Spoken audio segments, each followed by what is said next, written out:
पालघर के संतों की हत्या पर अब तक का सबसे बड़ा खुलासा। पालघर हत्याकांड का हर राज आज होगा बेनकाब।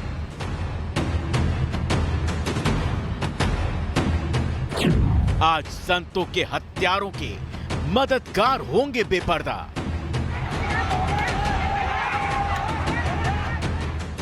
जो लोग कातिलों को कानून के फंदे से बचाना चाहते हैं, न्यूज नेशन उन चेहरों को दुनिया के सामने लाएगा।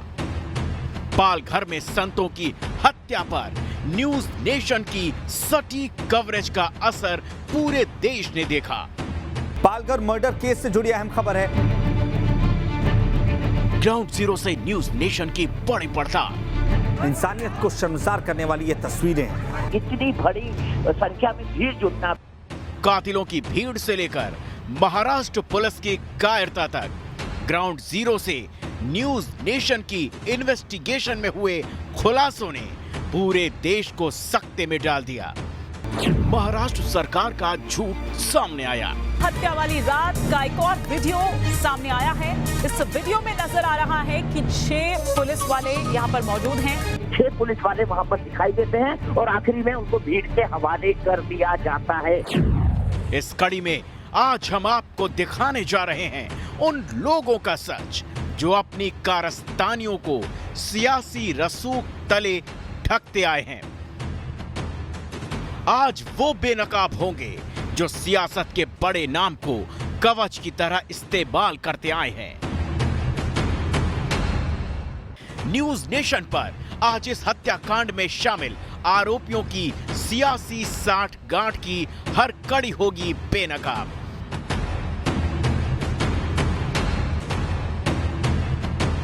जिनके हाथ संतों के खून से लाल हुए, उनको कानून की हथकड़ियों से आजादी दिलाने वाले आज नहीं बचेंगे। 2 संतों की हत्या और फिर हत्या के बाद रचे गए हर षड्यंत्र पर से आज उठने वाला है पर्दा। देखते रहिए न्यूज नेशन। तो न्यूज नेशन आज सबसे बड़ा खुलासा कर रहा है पालघर हत्याकांड के मामले में। न्यूज नेशन लगातार पालघर हत्याकांड पर इस पूरी रिपोर्ट आप तक पहुंचा रहा है। ग्राउंड पर हमारे संवाददाता जान जोखिम में डालकर इस पूरे मामले की तफ्तीश कर रहे हैं और आज जो खुलासा होने वाला है, जिसके बाद शायद पालघर मामले की पूरी सच्चाई आपके सामने आ जाएगी। वैसे पालघर हत्याकांड के पीछे की वजह क्या थी, ये सवाल लगातार उठ रहे थे। जिस नृशंस तरीके से साधुओं की हत्या की गई वो नॉर्मल कहीं से नहीं लगता और इसीलिए न्यूज नेशन ने शुरू से इस खबर की पड़ताल की है, इसकी तह में जानने की कोशिश की है। कुछ एक्सक्लूसिव तस्वीरें हम आपको दिखा रहे हैं। ये तस्वीरें कैमरे में कैद संतों के कातिलों की मददगार की जो थ्योरी है उसको भी सामने रख देगी। कैसे इस इलाके में खुलकर धर्मांतरण का रैकेट चल रहा है, ये एक्सक्लूसिव तस्वीरें हम आपको दिखा रहे हैं, जिसे देखकर आप ये मालूम पड़ जाएगा कि किस तरह से इस पूरे इलाके में पहले धर्मांतरण किया गया और उसके बाद पालघर में ये उन लोगों की तस्वीर है जो धर्मांतरण कर क्रिश्चियन बने थे और बाद में फिर घर वापसी की है। सवाल यही उठ रहा है कि ये घर वापसी क्या गिरफ्तारी से बचने के लिए तो नहीं की गई? ये तस्वीरें कई सारे सवाल खड़े करती है। पालघर में जो हो रहा है उसको लेकर सवाल खड़े करती है और वो लोग जो इन लिंचिंग करने वाले इन गुनहगारों के, इन हत्यारों की जमानत करवा रहे हैं, उनको यानी कि कातिलों के मददगारों को भी बेनकाब करती है। सवाल यही है कि क्या धर्मांतरण की वजह से ही इस इलाके में संतों के खिलाफ लोगों को भड़काया जा रहा था? जो लोग पालघर में रह चुके हैं, वहां के हालात को करीब से देख चुके हैं, उन लोगों ने बताया कि इस इलाके में इस बड़े पैमाने पर जबरन धर्म परिवर्तन कराया जाता है जिसकी कल्पना तक नहीं की जा सकती। हमें ऐसे लोग मिले जिन्होंने अब तक करीब 4000 से ज्यादा लोगों को वापस अपने धर्म में कन्वर्ट कराया है। यहाँ पर आदिवासी लोगों को क्रिश्चियन धर्म बदलते हैं, पानी लगा के धर्म बदलते हैं, तेल पानी लगा के धर्म बदलते हैं और धर्म बदल के बाद में उनको फंस जाते हैं। वो वापस उनके देव धर्म ढूंढने का काम करते हैं और मैं उनको वापस परिवर्तन करता हूँ, उनका शुद्धिकरण करता हूँ। ऐसा करके वो लोगों को मैं आज तक 4-4.5 हजार लोगों को घर वापसी किया है। मुझे तो लगता है यहाँ पर जो चर्च बनी है अनऑफिशियली है। कितने चर्च रहे यहाँ पे बने हैं? करीब देखा जाए तो 50-100 के ऊपर हो गए। तो सोच सकते हैं आप 50-100 से ऊपर यहां पर चर्च बने हुए हैं। और ये बात जो न्यूज़ नेशन लगातार इन्वेस्टिगेशन कर रहा है उसमें कई सारी चीजें पता चल रही है। उसमें यही पता चल रहा है कि यहां पर लोगों को हिंदू देवी देवताओं के नाम पर भड़काया जाता है। हमने पालघर के रहने वाले एक और शख्स कमलेश से जब बात की तो उन्होंने हमें बताया कि यहाँ आदिवासियों के सामने हिंदू देवी देवताओं की गलत तस्वीर पेश की जाती है, उनके जहन में जहर के बीज बोए जाते हैं। आइए क्या कहा उन्होंने, पहले उनको भी सुन लीजिए। और इस घटना को पुलिस और वहाँ के जो जनप्रतिनिधि है अन्य पक्ष के, जो आने के बाद में उनके सामने, उनके आंखों के सामने इन लोगों पर, साधुओं पर हमला करते पत्थर से, डंडे से, और उनको जान से मार देते थे।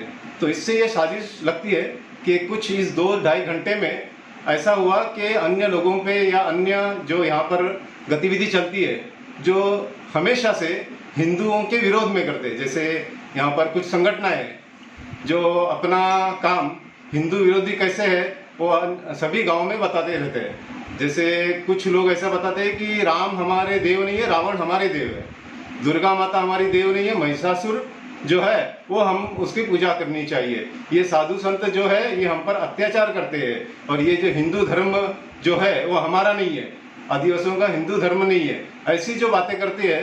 तो उस हिसाब से ये जो 2-2.5 घंटे में ऐसे लोगों के या संगठनों के संपर्क में रहे हुए लोग उस स्थान पर पहुंच के इस घटना को अंजाम दिए हुए, ऐसा प्रथम दर्शनी हमको लगता है।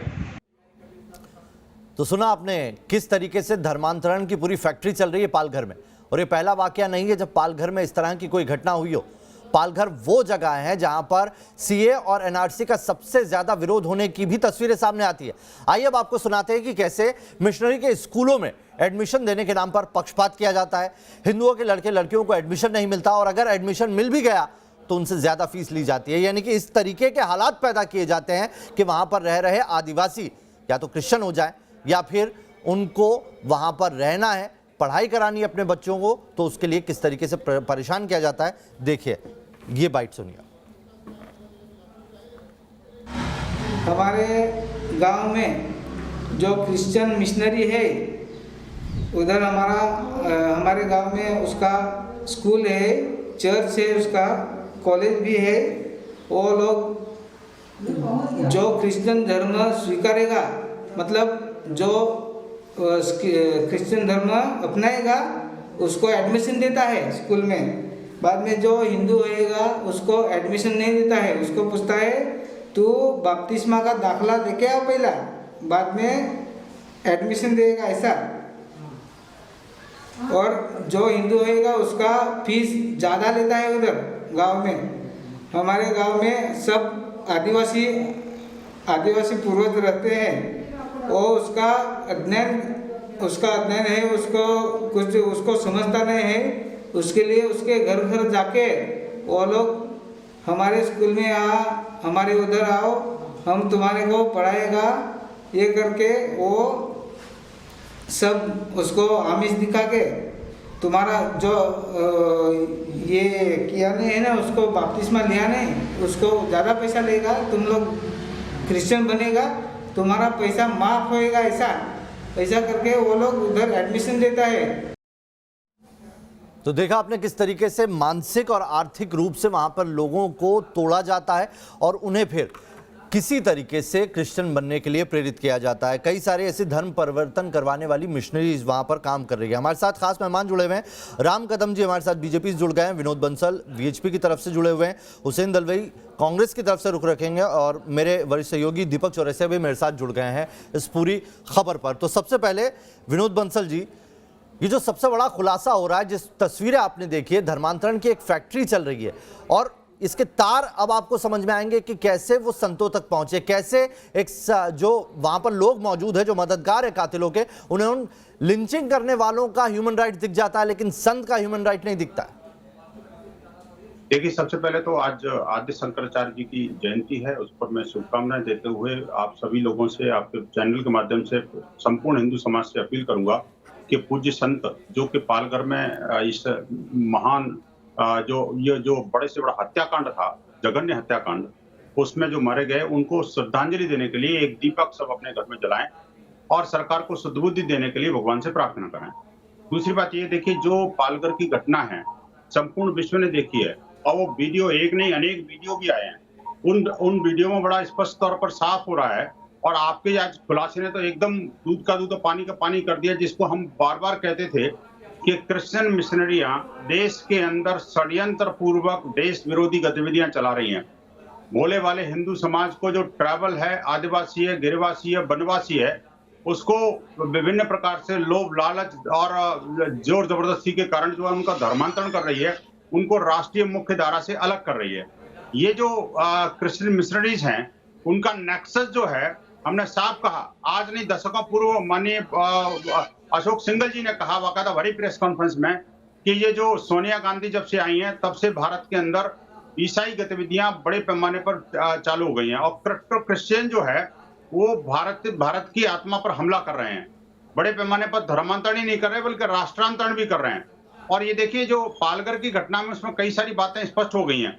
एक तो ये कि रात के अंधेरे में आप मुझे बताइए, एक आदिवासी गांव जो 7-8 बजे सो जाता है वो अर्धरात्रि को जगता है और लॉकडाउन के बावजूद भी 200-250 लोग जो है अब शस्त्र लेकर के हमला करने को तैयार हो जाते हैं। और तीसरा ये कि सशस्त्र पुलिस की मौजूदगी में होता है। बिल्कुल 100% साजिश है। लेकिन सरकार दीपक जी को मैं लाना चाहता हूं डिबेट में, क्योंकि वो इस पूरे मामले पर लंबे वक्त से रिपोर्टिंग कर रहे हैं और न्यूज नेशन की पड़ताल इस पर चल रही है। दीपक जी, जिस तरीके की ये पूरी घटना है, आपको नहीं लगता कि जो महाराष्ट्र सरकार है उसने मुसलमानों की पूरी लिस्ट जारी कर दी कि मुसलमान नहीं है, इसमें सांप्रदायिक नहीं है, लेकिन सांप्रदायिकता क्या सिर्फ यही है कि हिंदू मुसलमान होता है? क्या इस घटना के अंदर और तथ्य हैं, उनकी पड़ताल नहीं करना भी गलती नहीं है, एक बड़ी गलती? देखिए, शुरू से न्यूज नेशन कह रहा है कि ऐसा लग रहा है कि महाराष्ट्र सरकार इस पूरे मसले को रफा दफा करने की कोशिश कर रही है। वो इसलिए क्योंकि पहले ये बताया गया कि वहां पे चोरी की अफवाह थी, ये बताया गया कि चोर समझकर उनको मार डाला गया है। ये महाराष्ट्र सरकार का अधिकृत बयान था। लेकिन इससे पहले भी वहां पर 2 घटनाएं हुई, लेकिन उन लोगों को पुलिस ने सफलतापूर्वक छुड़ा लिया। सवाल यह है कि इन 2 संतों को क्यों नहीं छुड़ाया गया। सवाल यहां पर यह भी खड़ा होता है कि ये भीड़ संतों को देखकर इतनी उत्तेजित और क्रोधित क्यों हो गई। एक पूरा इसका बैकग्राउंड है। दशकों से वहां पर जबरन धर्मांतरण की घटनाएं या फिर लालच देकर या फिर प्रोत्साहन देकर धर्म परिवर्तन की घटनाएं खासतौर से ईसाई मिशनरियों द्वारा वहां कराई जा रही हैं। और ये वहां का एक सत्य है जिसको कोई झुटला नहीं सकता, कोई राजनीतिक दल भी नहीं झुटला सकता, कोई सरकार भी नहीं झुटला सकती। और इसीलिए वहां पर ऐसे लोगों की संलिप्तता है पालघर के उस इलाके में। एक का खुलासा हम करेंगे, एक के नाम का प्रदीप प्रभु, जो बताया जाता है कि कई सारे ट्राइबल राइट्स के कानून बनवाने के लिए जो सोनिया गांधी की नेशनल एडवाइजरी काउंसिल थी उसके अंदर भी शामिल रहे। उसका खुलासा भी न्यूज नेशन करेगा। लेकिन कहीं ना कहीं इसके पीछे एक पूरी साजिश नजर आ रही है, क्योंकि कोई संत, वो कह रहे हैं वहां पर 2 घंटे तक गाड़ी पलटी रही उनकी और वो पड़े रहे और वो चिल्लाते रहे कि भाई हम साधु हैं, हम संत हैं। कोई निहत्थे संतों को क्यों मारेगा? कोई निहत्थे संतों को चोर समझकर क्यों पीट कर खत्म कर देगा? मेरे ख्याल से इसके पीछे गहरी साजिश है जिसको नजरअंदाज करने की कोशिश महाराष्ट्र सरकार की तरफ से की जा रही है। यह बताया जा रहा है कि अफवाह के चलते, चोरी की अफवाह के चलते संतों को मार दिया गया। लेकिन इसके पीछे के जो गंभीर सवाल है, न्यूज नेशन नवेद उसको लगातार उठाता रहेगा। जी, राम कदम जी भी हमारे साथ जुड़े हैं। राम कदम जी, 70 साल के संत, उनका ह्यूमन राइट्स नहीं दिखता। कई एनजीओज, कई संगठन वहां पर ऐसे हैं जो एक्टिव हो गए हैं, जिनका ताल्लुक इन लोगों से बताया जा रहा है और वो उनकी जमानत करवा रहे हैं। एक संत 70 साल के, वो कहां से किसी को बच्चा चोर या किडनी चोर दिखाई पड़ते हैं और पुलिस वहां पर होती है लेकिन वो काम नहीं कर पाती। देखिए, आरंभ में मैं बता दूं कि बहुत ही सीनियर पत्रकार दीपक चौरसिया जी जो यहाँ पे कह रहे हैं, उनकी बातों में बहुत सच्चाई है। ये घटना घटी है 16 अप्रैल के रात में। 19 अप्रैल तक, अब महाराष्ट्र के गृह मंत्री का देखे या मुख्यमंत्री का देखे, सरकार का देखे, ना कोई ट्वीट है, ना इसके बारे में उन्होंने कुछ दुख जताया है, ना इस संदर्भ में उन्होंने कुछ कार्रवाई के संकेत दिए। 19 तारीख तक कुछ नहीं। जब 19 तारीख तक को देश भर के सभी संतों ने अपना आक्रोश दिखाया, क्रोध दिखाया। आप जैसे कुछ मीडिया कर्मी इसमें कूद पड़े। उसके बाद महाराष्ट्र की सरकार जाग उठी। 22 अप्रैल को उन्होंने 101 लोगों को अरेस्ट किया है, ये सूची उन्होंने दे दी। सवाल पहला ये उठता है कि जब पुलिस जांच कर रही है, जांच के तथ्य सामने नहीं आए, वो तथ्य सामने नहीं आने के पहले महाराष्ट्र के सबसे जिम्मेदार व्यक्ति माने जाते हैं मुख्यमंत्री। मुख्यमंत्री जी ने कह दिया ये अफवाहों के कारण हुआ है। उसके बाद गृह मंत्री आए, उन्होंने भी कह दिया कि अफवाहों के कारण हुआ है। अब आप मुझे बताएं कि जब मुख्यमंत्री कहेगा, गृह मंत्री कहेगा, तो जांच करने वाले पुलिस अधिकारी इस प्रकार से जांच कर पाएंगे? यानी उनको सीधे तौर पे ये निर्देश अप्रत्यक्ष रूप से दिए गए कि आप जांच में और कोई तथ्य न निकालें, ये अफवाह है और अफवाह मतलब आप सीधे सीधे राज्य सरकार पर ये आरोप लगा रहे हैं कि इस पूरे मामले को क्षीण करने की कोशिश की गई। हुसैन दलवाई साहब, एक तो इस पर रिएक्शन चाहूंगा जो राम कदम जी ने आपसे कहा, और दूसरा जो फादर डिमेलो है, प्रदीप प्रभु जिनका नाम बताया जा रहा है, उनके सीधे सीधे कांग्रेस से कनेक्शन की बात कही जा रही है, उस पर आपका क्या रिएक्शन? एक बात ध्यान में रखिए, ये पालघर का जो मामला है उसको जिस तरह से आप भी रख रहे हैं या और चैनल ने जिस तरह से रख रहे हैं, ये बिल्कुल गलत है। ये सही बात है, आप ध्यान में लीजिए। आपके लोग क्या वहाँ करते हैं, क्या सही है ये बता दीजिए हुसैन दलवाई जी, सही क्या है ये बता दीजिए। जरा मुझे जरा बोलने। क्या ये पालघर की सच्चाई नहीं है, बताइए। मुझे पहले बोलने दो, आप बोलेंगे वैसा मैं बोलूंगा नहीं। मुझे जो बोलना है वो बोलने देंगे तो मैं बोलूंगा, नहीं तो आप जो बोलते हैं वो सच है, इस तरह से मैं बिल्कुल बोलूंगा नहीं। मैं जो हकीकत है वो बताना चाहता हूं, वो अगर आपको नहीं सुननी है तो चुप रहो। आप बोलिए, लेकिन ये तो बताइए कि जो प्रदीप प्रभु जो हैं, जो उनकी एनजीओ है, वहां पर उनका लोग की जमानत करवा रहे हैं, उनका कांग्रेस से कोई कनेक्शन है या नहीं? ठीक है ना, जब मुझे जरा बोलने दो, आप बोलने देंगे तो बोलूंगा। करिए, आप एक बाजू लेके ये पूरा चैनल चला रहे हैं, ये गलत बात है। वक्त जाया ना करें सर। ऐसा है कि कई दिन से वहाँ अफवाहें फैलाई जा रही थी। पहला अफवाह क्या थी कि मुसलमानों ने ये खून किए, मुसलमानों ने उनका लिंचिंग किया। इस तरह का एक माहौल पैदा किया गया। फिर देखा गया कि वहाँ मुसलमान नहीं, अभी ये क्रिश्चियनों का ला रहे हैं। तो इसकी जिम्मेदारी तो लेगा ना सर कोई, राज्य सरकार लेगी या नहीं जिम्मेदारी? अगर अफवाह फैल रही है तो उसके लिए जिम्मेदारी कौन की है? एक बात जरा सुनिए ना, सुनिए तो, ये अफवाहें कौन फैला रहा था? अच्छा, प्रदीप प्रभु पे आप कोई रिएक्शन नहीं देंगे? प्रदीप प्रभु कौन है? कांग्रेस से कोई उनका है या नहीं है? चलिए, दीपक जी कुछ कह रहे हैं। प्रदीप प्रभु हुसैन दलवाई जी से पूछना चाहता हूं, हुसैन दलवाई जी फिर सही परिस्थितियां क्या है ये बता दीजिए ना आप। जो मुख्यमंत्री ने पहले ही दिन कह दिया कि अफवाह के कारण हत्या हो रही है, उन्होंने तो एक जजमेंट सुना दिया। क्यों हुसैन दलवाई जी बताइए। हाँ, ऐसा है कि वहां जिस ढंग से अफवाह थी, ये पहली बार नहीं हुआ। आपके मालूमात के लिए बताता हूं, वहां विश्वास वड़वी नाम के आदमी को भी पकड़ा गया था, जो इसका कार्यकर्ता है, शिवसेना का कार्यकर्ता है। वो बीजेपी में भी जाना चाहता था और वो बेचारा कुछ वहाँ अनाज वगैरह बांटने गया, रात को ही गया था, तो उसको भी उन्होंने पकड़े थे। उनको लगा वहाँ एक अफवाह जरूर थी, ये आप ध्यान में रखिए। वो गलत थी, क्या थी उसका जांच होना चाहिए कि जांच नहीं होना चाहिए। अफवाह थी तो अफवाह क्यों उड़ी? लॉकडाउन में 300 साढ़े 300 लोग निकलकर सड़क पर क्यों आए? अफवाह उड़ी तो राज्य सरकार वहां पर क्या कर रही थी? हुसैन दलवाई जी इसका क्या जवाब है? हाँ, ये बिल्कुल सही बात आप कर रहे हैं, अभी बराबर ठिकाने पे आए हैं।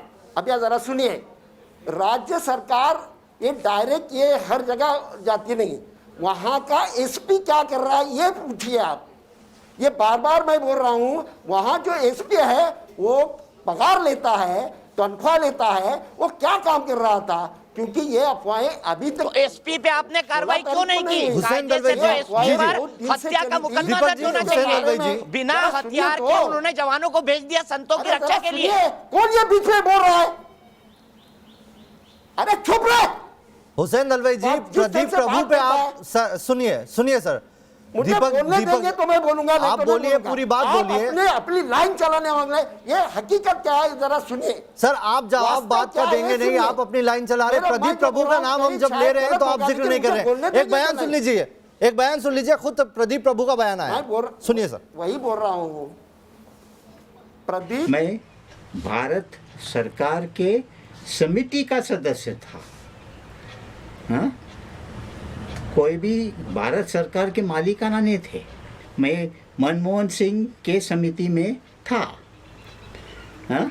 और डॉक्टर मनमोहन सिंह के समिति के आधार पे मुझे आदिवासियों की सबसे बड़ी समस्या जो जंगल की समस्या है, उस समस्या पे उनके जंगल में अधिकार का कानून लिखने के लिए मुझे मनमोहन सिंह के समिति ने बुलाया था और मैंने समिति बनाई और कानून लिखा। मुझे इसके छोड़कर तुझसे कोई सवाल बार बार पूछने की ज़रूरत नहीं है।